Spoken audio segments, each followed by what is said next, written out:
지난 주일에는 새해 첫 주일을 맞이하여서 봉사자들을 임명했습니다. 봉사를 함에 있어서 기쁨으로 자원하는 경우도 많지만 엄청난 부담을 가지고 하시는 분들도 많이 있습니다. 우리가 봉사를 할 때에 어떤 자세로 해야 하는지도 역시 그 마음가짐이 아주 중요합니다. 그래서 우리는 성경에 나오는 인물을 살펴보면서 그들이 하나님께 쓰임받으면서 어떤 자세로 일을 감당했는지 살펴보는 것이 필요합니다. 그래서 오늘은 우리가 느헤미야를 통해서 하나님이 쓰시는 사람이라는 제목으로 말씀을 살펴보도록 하겠습니다. 느헤미야는 이민 2세입니다. 그는 그의 아버지에 대해서 바벨론으로 포로로 잡혀갔는데 거기서 태어나서 거기서 자랐습니다. 그리고 바벨론은 페르시아에 의해서 멸망을 하였고 느헤미야는 페르시아의 아닥사스다 왕, 그 왕의 술 관원장으로 일을 하였습니다. 술 맡은 관원장은 굉장히 중요한 직책입니다. 그 당시는 깨끗한 물이 거의 없었기 때문에 포도주가 일반 음료로도 많이 사용이 되었습니다. 그리고 파티나 여러 행사에도 사용되었습니다. 오늘날에는 많은 종류의 차나 음료들이 발달되어 있지만 그 당시에는 포도주 외에는 다른 차 종류가 없었다고 볼 수가 있습니다. 그러므로 왕에게 제공되는 모든 음료는 느헤미야를 거쳐야 했습니다. 그리고 그 당시에는 세계 정세가 아주 불안정했기 때문에 왕을 독살하고 정권을 교체하고자 하는 그런 경우도 많이 있었습니다. 그래서 느헤미야의 역할이 굉장히 중요한 것이죠. 이런 일을 맡기 위해서는 굉장히 신뢰를 받는 사람이 되어야 하는 겁니다. 그리고 항상 왕의 곁에서 왕에게 조언도 해주고 왕의 마음을 잘 살펴줄 수 있는 그런 사람이어야 하기 때문에 아주 교양도 있고 분별력도 있는 사람이 되어야 합니다. 이런 측면에서 볼 때에 느헤미야는 이 포로로 잡혀온 사람의 자녀였지만 굉장한 영향력을 끼친 사람이라고 볼 수 있습니다. 느헤미야는 아버지가 포로로 잡혀와서 어쩔 수 없이 고국을 떠나 타국에 살고 있는 사람이었습니다. 그렇지만 저와 여러분은 반대죠. 스스로 선택해서 고국을 떠나 타국에서 살고 있는 사람들이라고 볼 수 있습니다. 그리고 우리 젊은 분들은 또 젊은 분들과 청소년들 또 우리 자녀들은 1.5세대 또는 이민 2세대로서 느헤미야와 같이 자신의 의사와는 상관없이 타국으로 이민이 와서 이 땅에서 살아가고 있는 그런 사람들입니다. 느헤미야가 이민사회에서 하나님 나라를 위해서 쓰임을 받았던 것처럼 저와 여러분도 역시 이런 이민사회에서 하나님께 귀하게 쓰임받게 되기를 바랍니다. 느헤미야는 믿음과 기도와 용기 그리고 상한 심령이 아주 충만한 훌륭한 지도자였습니다. 오늘 본문 말씀에는 예루살렘 성벽이 파괴되었다는 소문을 듣고 느헤미야가 성벽을 재건하고자 결심하는 그런 내용이 나옵니다. 그래서 느헤미야를 통해서 어떻게 하면 하나님이 쓰시는 그런 영향력 있는 이민자로서 이 사회에서 살아갈 수 있는지 살펴보도록 하겠습니다. 첫째로 하나님이 쓰시는 사람은 이 본향에 관심이 있는 사람입니다. 2절 말씀입니다. 나의 형제 가운데 하나인 하나니가 다른 사람들과 함께 유다에서 왔기에 이리로 사로잡혀 오지 않고 그곳에 남아있는 유다 사람들은 어떠한지 예루살렘의 형편은 어떠한지를 물어보았다. 기원전 586년에 예루살렘이 멸망했습니다. 거기에 있는 많은 사람들이 포로로 이렇게 바벨론으로 끌려갔죠. 그때 아마 느헤미야의 아버지도 함께 포로로 끌려갔을 것이라고 볼 수 있습니다. 그리고 약 50년 후인 기원전 537년에 고레스 왕의 명령으로 1차적으로 유대인들이 포로에서 돌아오게 되었습니다. 그때 스룹바벨이 주도해서 예루살렘 성전을 지었습니다. 스룹바벨은 다윗의 후손으로서 왕족 중에 한 사람이라고 볼 수 있습니다. 그가 많은 사람들을 이끌고 와서 이 성전을 완공시켰습니다. 성전이 완공되었을 때가 기원전 516년이었습니다. 성전이 파괴된 후로부터 시작해서 완공되었을 때까지가 정확하게 70년이었습니다. 이것은 예레미야 선지자가 예언한 그 시기와 정확하게 맞아떨어진 것입니다. 그리고 기원전 458년에 2차 포로 귀환이 있었습니다. 그때 에스라가 주도하여서 하나님의 말씀으로 부흥이 확 일어났습니다. 그리고 성벽을 재건하려고 했지만 주변의 이방인들의 방해로 말미암아서 중단된 상황이었습니다. 느헤미야는 2차 포로 귀환 때도 역시 돌아오지 못하고 있었고 페르시아에 남아 있었던 사람입니다. 그래서 나중에 이제 얼마 후에 2차 포로 귀환이 있은 후에 얼마 후에 다시 느헤미야가 주도해서 3차 포로 귀환이 있었죠. 느헤미야는 그 당시 왕의 술관원이었다고 했습니다. 느헤미야는 유대인 출신이었지만 페르시아 왕의 총애를 받아서 최고의 관직까지 오를 수 있었던 것입니다. 이 느헤미야가 자기의 동생 하나니가 유다 지방에서 오자 그곳에 남아있는 유다 사람들과 예루살렘 성의 형편에 대해서 물었다고 나와 있습니다. 이렇게 높은 지위에 있고 왕의 신임을 받으면서 안정적인 생활을 하고 있을 때에 보통 사람이면 관심이 어디에가 있을까요? 좀 어떻게 하면 이런 좀 안락한 삶, 좀 편안하게 좀 즐기면서 살 수 있을까 하는 그런 생각이 들겠죠. 어떻게 하면 골프 치면서 날마다 어떻게 하면 또 타수를 좀 더 낮출 수 있을까 하는 그런 고민을 많이 할 수도 있을 것입니다. 또 어떤 사람은 이제 남은 인생을 좀 더 즐기기 위해서 열심히 즐거움을 찾아다니기도 합니다. 우리 젊은 사람들은 인터넷 게임이나 업그레이드된 휴대폰 또는 아이패드 같은 것에 많은 관심을 가지게 될 것입니다. 그리고 또 재테크에 관심을 가지면서 거기에 몰두하는 사람도 있을 것입니다. 오늘 본문에 보면 느헤미야는 그런 사람들과는 관심거리가 좀 다릅니다. 그는 고향에 돌아온 형제를 기다리면서 이 형제가, 내 동생 하나니가 어떤 선물을 좀 사왔나 하고 궁금했을지도 모릅니다. 그러나 그는 그런 것에 별로 관심이 없었던 것 같습니다. 오늘날 우리 같으면은 한국에 갔다 온 사람들은 참 한국의 빠르고 뛰어난 의료 시스템, 또 대중교통 시스템, 이런 것들. 그러나 느헤미야는 남아있는 유다 사람들과 예루살렘 성에 관한 관심이었습니다. 느헤미야는 비록 페르시아의 그 안정적인 삶을 살고 있었지만 그의 관심거리는 온통 하나님의 백성인 유다 민족과 그들이 사는 거룩한 성, 하나님의 도성 예루살렘에 관심이 가 있었습니다. 그의 관심은 예루살렘에 있는 나귀의 숫자나 가축이나 재산의 규모에 관심이 있었던 것이 아닙니다. 그에게는 사람에게 관심이 있었던 것입니다. 하나님의 도성, 거기에 관심이 있었던 것입니다.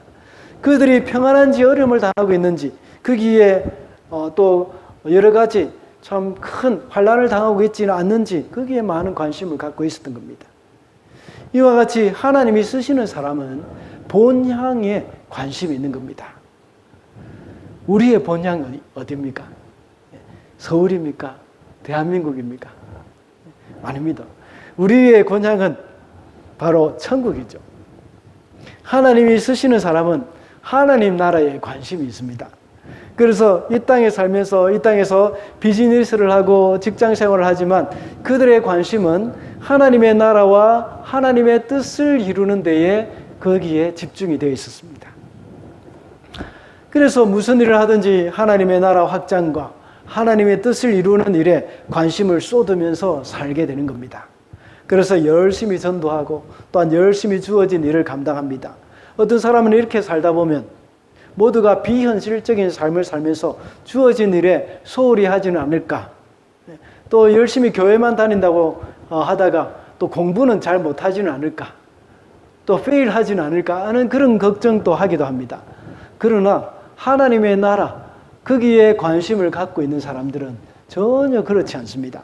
느헤미야의 관심이 예루살렘에 있다고 해도 그는 자기가 맡은 일에 게을리하지 않았습니다. 모든 일에 힘을 다해서 행했습니다. 그래서 페르시아의 왕 아닥사스다 왕은 느헤미야를 아주 신뢰하고 있었던 것입니다. 우리가 잘 알고 있는 다니엘도 마찬가지죠. 그는 비록 바벨론의 포로로 되어 잡혀 왔지만 그는 예루살렘을 향해서 하루에 3번씩이나 기도했습니다. 그러면서도 총리로서 아주 신실하게 잘 섬겼습니다. 그래서 느부갓네살 왕에게 절대적인 신임을 얻었기 때문에 다른 동료들이 시기할 정도였습니다. 다니엘이나 느헤미야나 모두가 다 그들의 본향인 예루살렘에 관심을 가지고 있었고 그곳을 사모하며 살았지만 주어진 일은 아주 신실하게 잘 감당하면서 세상 사람들에게 신임을 얻으면서 살았습니다. 이와 같이 본향을 사모하면서 거기에 관심을 가지는 사람들은 주어진 일을 탁월하게 잘 감당하며 사는 그런 삶을 살았습니다. 그렇다고 해서 그들은 특권이나 명예를 추구하며 살지도 않았습니다. 왜냐하면 그들이 사모하는 것은 권력이나 명예가 아니었기 때문입니다. 그런 것에 관심을 두고 살지 않았습니다. 천국을 사모하고 살 때에 이 땅의 것에 관심이 없어집니다. 그저 이 땅에서 하나님의 나라를 위해서 열심히 일을 할 따름입니다.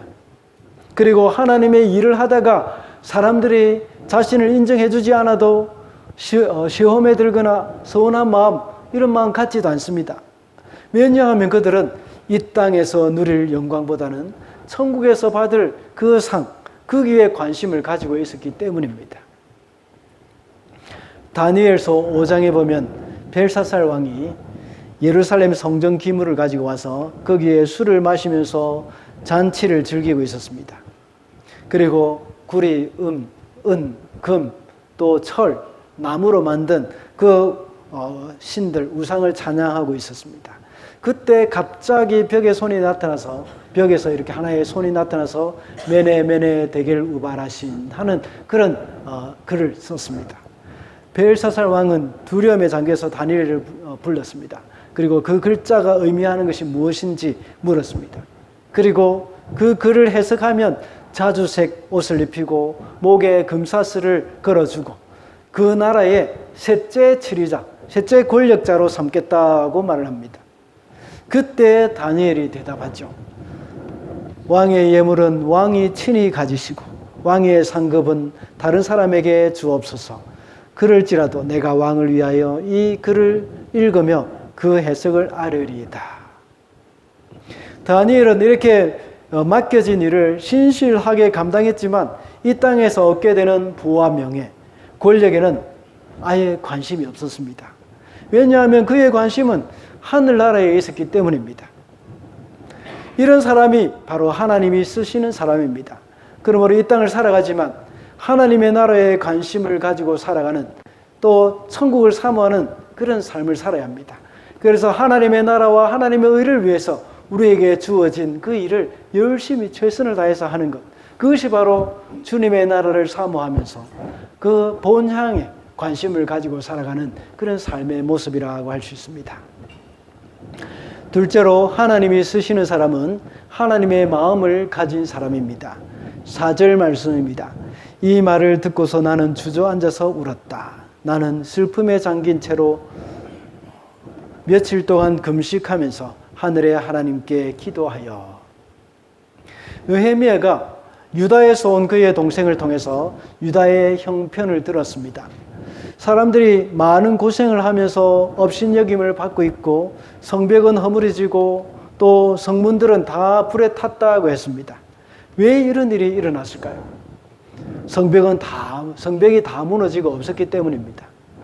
성벽 재건과 성전 재건, 이것은 완전히 다른 개념입니다. 1차 귀환 후에 성전을 재건하면서 이스라엘의 정체성을 회복했습니다. 그런데 성벽은 여전히 무너진 채로 그대로 있었습니다.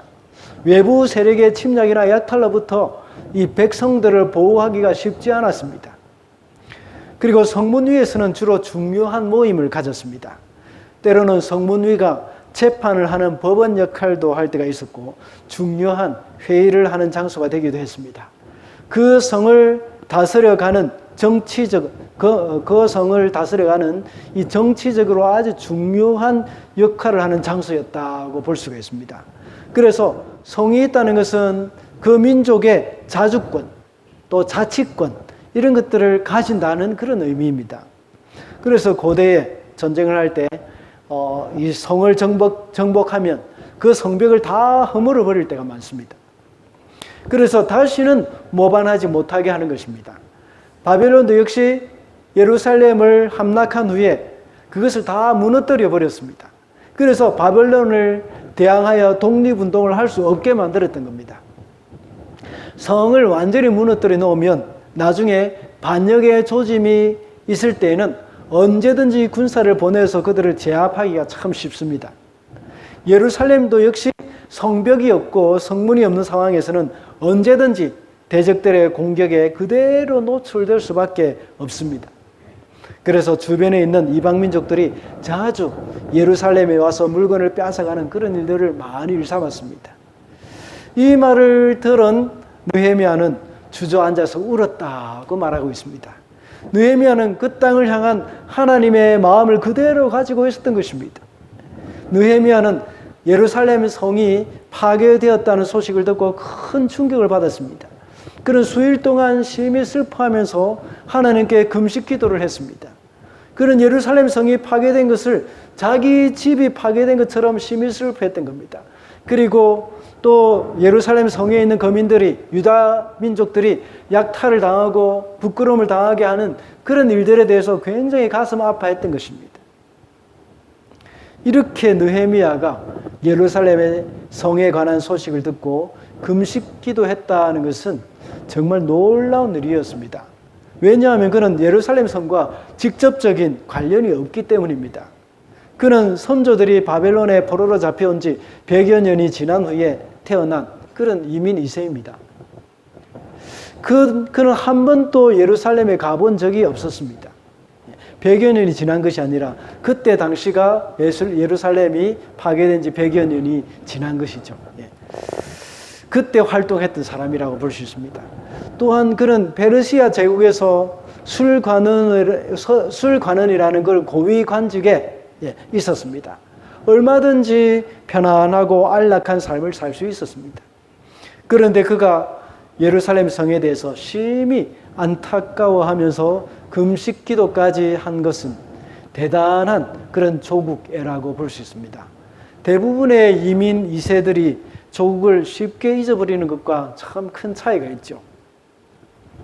요즘은 대한민국의 위상이 아주 높아졌기 때문에 다들 한국을 참 좋아합니다. 한국에 다녀온 아이들은 너무 좋아하는 것을 들었습니다. 롯데월드가 너무 재미있고 또 한국의 음식이 너무 맛있다고 말을 합니다. 그러나 만약에 한국이 예루살렘과 같이 완전히 다 무너져 버린 상황이었거나 아니면 북한쯤 되는 그런 나라였다면 어땠겠습니까? 사람들이 먹을 것도 없고 주변 국가에게 무시당하고 있다면 좋아하기는 쉽지 않을 것입니다. 그러나 느헤미야는 조국에 대한 그런 상한 심정을 가지고 있었습니다. 그는 조국에 대한 주인의식이 있었습니다. 조국에 대한 역사의식도 있었습니다. 그가 어떻게 조국애를 가지셨는가 한번 생각해 보십시다. 그것은 그의 조국이 보통 나라가 아니라 하나님께서 특별히 택한 나라라는 사실을 잘 알았기 때문입니다. 이스라엘은 하나님의 택하신 제사장 나라이며 거룩한 백성이었습니다. 비록 지금은 이방 나라들로부터 수치를 당하고 있지만 언젠가는 과거의 그 영광스러움을 다시 회복해가지고 하나님께 영광 돌릴 것을 기대하고 있었습니다. 이런 역사의식이 있었기 때문에 누구보다도 예루살렘에 대한 깊은 관심이 있었고 현재의 어려운 형편에 대해서 애통할 수 있었던 것입니다. 이것이 바로 하나님 아버지의 마음입니다. 비록 이스라엘은 죄 때문에 징계를 받았지만 하나님의 마음은 여전히 예루살렘을 향해 아픈 마음을 가지고 있었습니다. 그 거민들을 불쌍히 여기면서 그들에게 대해서 안타까워하는 그 마음을 가지고 계십니다. 그렇기 때문에 하나님은 느헤미야를 통해서 예루살렘을 회복시키시고 성벽을 쌓게 하셨던 것입니다. 이런 하나님의 마음을 가지고 하나님의 그 안타까워하는 그 마음을 가지고 있는 느헤미야를 하나님께서는 사용하셔서 그 성벽 재건이라는 큰 프로젝트를 맡기신 것입니다. 하나님의 일을 하고 하나님이 쓰시는 사람은 이러한 하나님의 심정을 가진 사람입니다.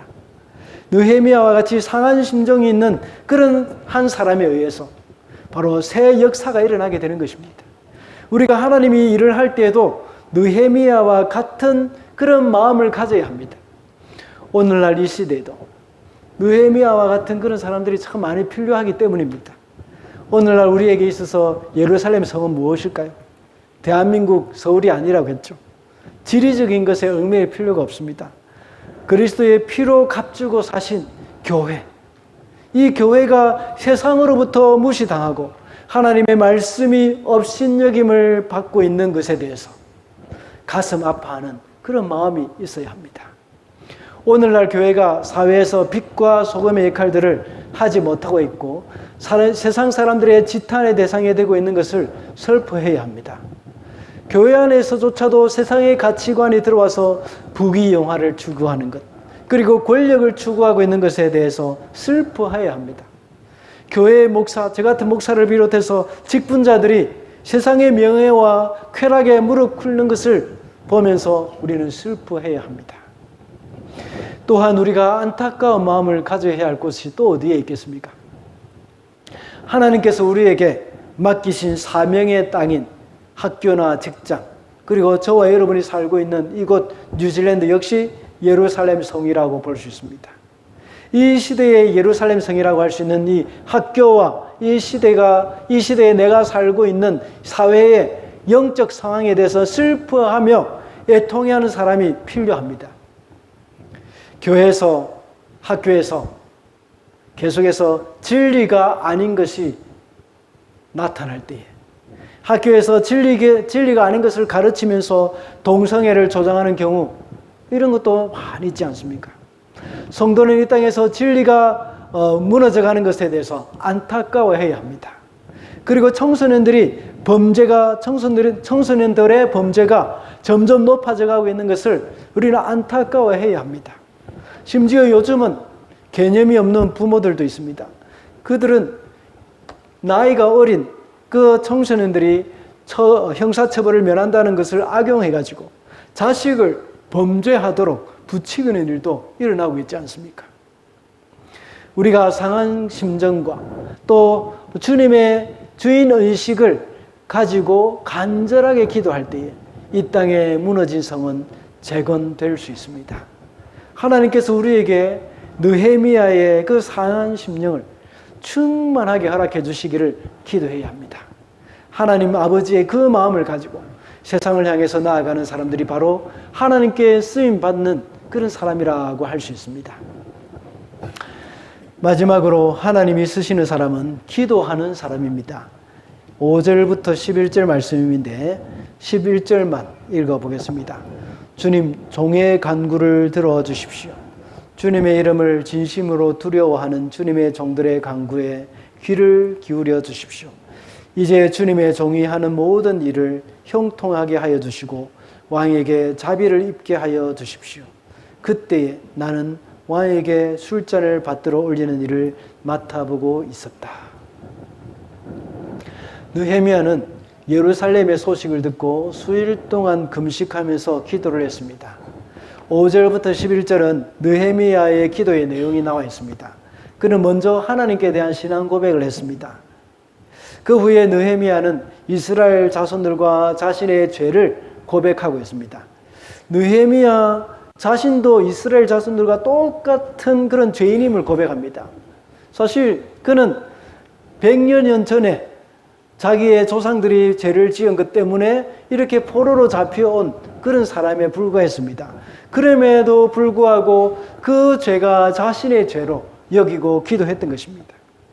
이렇게 죄를 고백한 후에 하나님의 약속의 말씀을 또 기초로 해서 기도했습니다. 하나님은 하나님의 백성들이 범죄할 때에 열국 중에 흩으신다고 했습니다. 그러나 만일 하나님께 돌이키고 계명을 지키면 백성들이 하늘 끝에 있을지라도 다시 돌아오게 하시겠다는 약속을 하신 분이십니다. 그 약속을 근거로 해서 느헤미야는 하나님께 기도하고 있는 것입니다. 이스라엘은 현재 범죄하여서 흩어져 있지만 하나님의 손으로 친히 이집트에서 구원하신 주의 종이요 주의 백성입니다. 그러므로 느헤미야의 기도를 들으시고 그가 왕 앞에서 은혜를 얻게 해달라고 기도하고 있는 겁니다. 느헤미야는 이런 기도를 거의 4개월간 주야로 했습니다. 그는 오랫동안 기도하면서 기도로 모든 것을 준비하고 있었던 것입니다. 그는 끈질긴 기도의 사람이었습니다. 11절에 보면 마지막에 그의 직위를 말하고 있습니다. 페르시아 왕의 술잔을 올리는 일을 맡았다는 것은 아주 큰 벼슬입니다. 그는 항상 왕 옆에 있으면서 왕의 친구가 되어주기도 하고 왕에게 많은 조언을 할 수도 있는 위치였습니다. 제가 한국에서 사역할 때에 담임 목사님의 집무실이 가장 구석에 있었습니다. 아무나 들어갈 수가 없었습니다. 저 같은 사람은 목사라고 했지만 제일 막내 목사였기 때문에 담임 목사님과 독대를 할 수가 없었습니다. 수석 부목사님만 항상 담임 목사님의 집무실에 들어가서 단둘이 이야기를 하고 더 나오곤 했습니다. 그 외에 누군가가 담임 목사님의 집무실에 들어갔다 온다면 두 가지 경우가 있습니다. 신변에 큰 변화가 있다거나 아니면 뭔가 잘못한 일이 있어서 혼이 날 때입니다. 저는 그때 담임 목사님과 딱 2번 독대를 한 적이 있습니다. 처음에는 제가 그 교회에 부임할 때 인터뷰를 하기 위해서였습니다. 그때도 사실은 저 혼자 들어간 것이 아니라 수석 부목사님과 같이 들어갔습니다. 2번째는 담임 목사님과 독대할 때는 제가 혼자 들어갔는데 왜 그러는가 하면 그 교회를 사임할 때였습니다. 사실 이런 것은 그리 좋은 것은 아닙니다. 담임 목사님이라면 누구나 다 편하게 만날 수 있어야지 이렇게 특정한 사람만 만난다는 것은 이 정상적인 것이 아닙니다. 너무 권위적인 부분이 있고 이 특권의식을 갖게 하는 것이 되는 겁니다. 이와 같이 한 교회의 담임 목사님을 만나는 것만 해도 이렇게 어려운데 한 나라의 대통령을 만나거나 또 대제국의 왕을 만난다는 것은 정말 쉽지 않습니다. 페르시아의 아닥사스다 왕도 역시 그렇지 않겠습니까? 아마 많은 사람들이 왕을 만나기 위해서 줄을 설지도 모릅니다. 그래서 어떤 것을 요구하거나 왕을 만나서 자신의 사정을 이야기해서 문제를 좀 해결받고 싶은 마음이 있을 것입니다.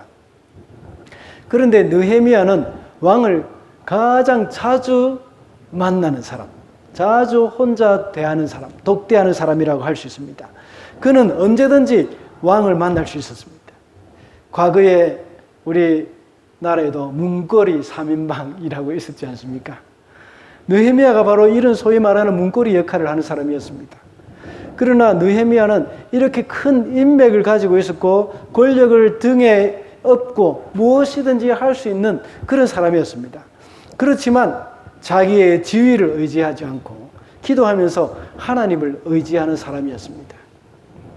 우리는 하나님의 일을 함에 있어서 자신의 능력을 의지하거나 자신이 가진 인맥을 의지하는 경우가 아주 많습니다. 그러나 하나님이 쓰시는 사람은 그것을 의지하는 것이 아니라 기도하는 사람입니다. 기도하면서 하나님을 온전히 의지하는 사람입니다. 하나님의 일은 하나님의 방법으로 해야 하기 때문에 우리는 기도해야 하는 겁니다. 느헤미야도 역시 그러한 많은 유익한 이점이 있었지만 자기의 유익한 것을 기회로 삼지 않고 오직 4개월 동안 하나님 앞에 기도하면서 하나님께서 그 사람의 마음을 움직여 달라고 기도했던 겁니다. 하나님은 기도하는 사람을 통해서 일을 합니다. 오늘 본문에 이렇게 기도하면서 왕에게 자비를 얻게 해달라고 말을 합니다. 이렇게 기도한다는 것은 왕과의 친분을 이용하거나 권력을 이용하려고 하지 않았다는 것입니다. 오직 하나님을 의지하겠다는 것입니다. 그는 왕보다 하나님을 더 두려워하고 있음을 우리가 알 수가 있습니다. 그래서 자기가 아무리 왕과의 친분 관계가 있다고 하더라도 하나님이 허락하지 않으시면 아무것도 형통할 수 없고 왕으로부터 자비를 얻을 수 없다는 것을 알고 있었습니다. 오직 그가 할 수 있는 것은 기도로서 하나님께 도움을 구하는 방법뿐임을 알고 있었습니다. 기도는 해도 되고 안 해도 되는 것이 아닙니다. 기도는 항상 우선순위입니다. 디모데전서 2장 1절에 보면 첫째로 권하노니 하면서 사도 바울은 디모데에게 기도를 할 것을 권면하고 있습니다.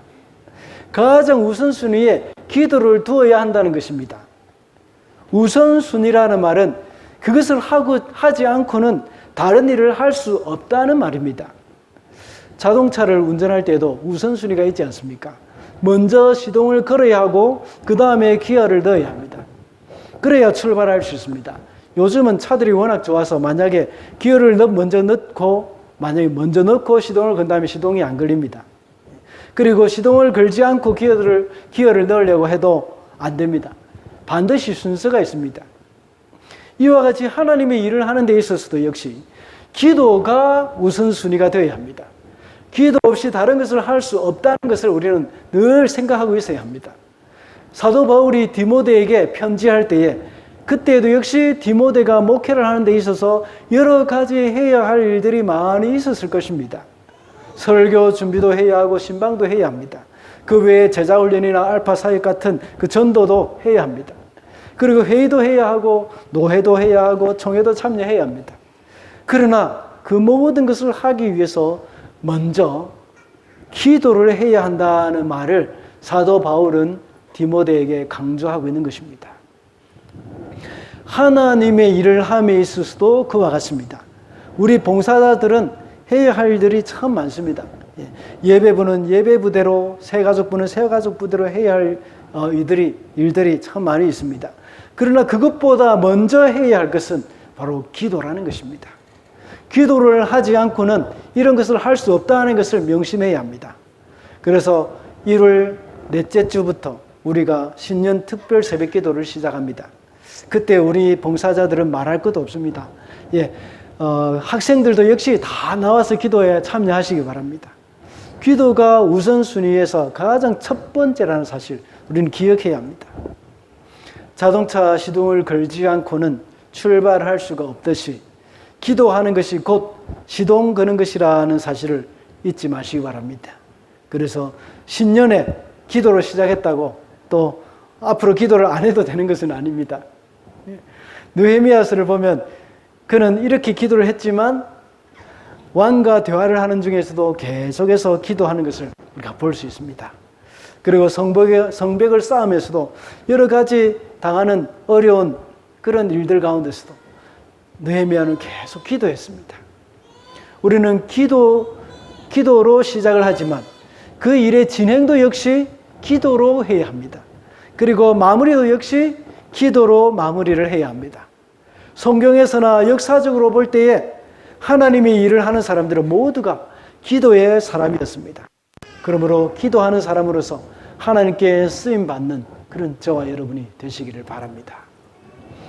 말씀을 맺겠습니다.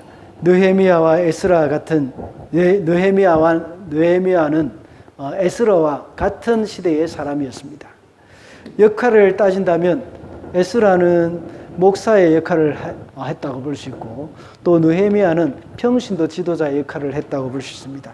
물론 평신도라는 말은 그리 좋은 말은 아닙니다. 이 말은 가톨릭에서 나온 말인데 우리가 너무 익숙하게 해서 왔기 때문에 그것으로 표현을 하면 또 가장 잘 이해를 할 수 있습니다. 에스라는 예루살렘의 거민들에게 영적인 부흥을 일으키는 역할을 했다면 느헤미야는 교회 사역자는 아니었지만 사회생활이나 직장생활을 통해서 하나님의 그 거룩함과 능력을 드러내는 그런 사람이었습니다. 그리고 그는 이민 2세였습니다. 그런 측면에서 볼 때에 느헤미야는 이민 생활을 하는 우리에게 아주 좋은 모델이 될 수 있습니다. 이 땅 뉴질랜드에서 이민자로 살아가면서 우리가 어떻게 영향력을 끼치며 살아갈 것인지를 배울 수 있는 아주 좋은 모델입니다. 앞으로 연달아서 하지는 않겠지만 기회가 되는 대로 느헤미야서를 살펴보고자 합니다. 오늘은 그 첫 번째 시간으로 하나님이 쓰시는 사람이라는 제목으로 말씀을 살펴보았습니다. 하나님이 쓰시는 사람은 우리의 본향인 천국에 관심 있는 사람이고 하나님의 마음을 가진 사람이며 또 기도하는 사람이라고 했습니다.